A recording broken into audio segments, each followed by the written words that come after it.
That's the most focused he was the whole match, and that comes automatically. You've either got that or you haven't, and that's what separates the best from the rest. Goodness me, what a let-off.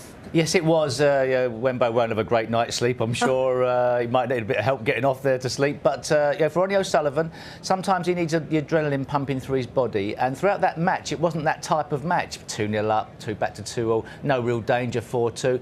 I don't think he was really fired up enough. But of course, when it looks like he's going out and then Wenbo misses the final black in that frame, Ronnie O'Sullivan's on red alert. And then in that last frame, he was never going to make any mistakes. He's a great closer out of the match. And how close was he? Not that close, actually. It was a bad miss, and there's Ron. Be interesting to see what he thinks about it. Oh, goodness, a let-off. Fantastic way to finish, but that was pretty close. Yeah, no, I feel a bit gutted for Liang, really. You know, I know I've won, but I didn't deserve to win. Really, he was. I was there for the taking, really. Didn't play very, very well today. You know, so you got to be feeling for him, really, because I know what that feels like. You know, one ball away from winning a match that you should have won. You know, it's a bit hard for him to deal with that one. What were you thinking when he was down on the shot there for that black and the... I was thinking I can have a nice week off, chill out, relax, and just get a bit of practice in. So I'm not feeling too well, to be honest with you. I've just felt really tired, and you know, I just feel like I've got like triple vision out there. I feel like I'm going to feather the white. I'm shaking. I just wanted that match to be over, to be honest with you. I'm just hoping that I can feel a bit better. He looked a bit flat in the chair towards you. Yeah, I feel knackered, mate. I'm absolutely weighed in at the moment, to be honest with you. Is it a you come down with something? I've had it for about a month, so you'll probably get it now. Yeah, thanks. That's very kind of you to spread that cheer.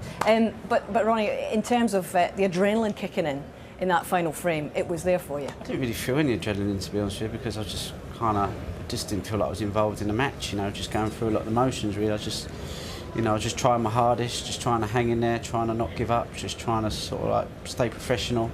But I didn't expect to win, you know, because I thought that he would have just finished me off. But you know, I got lucky.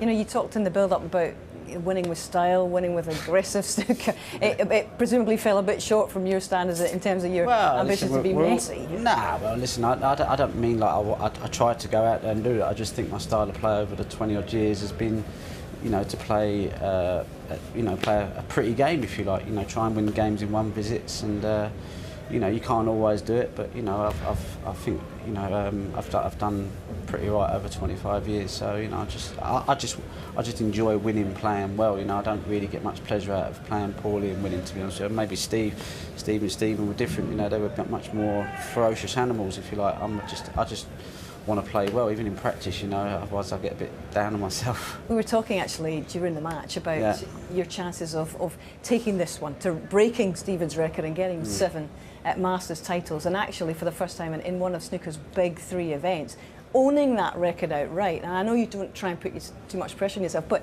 it's a really legitimate, significant achievement if you were to pull it off, surely. Yeah, I suppose it'd be all right. You know, if I don't do it this year, I've got a good chance to do it the year after, and the year after. I don't really look around and see, you know, anyone really doing anything fantastic. You know, as long as I can stay fit and healthy, I've got a half a chance. You know, I don't see much grassroots coming through. So you know, I've played till I'm 50, I suppose.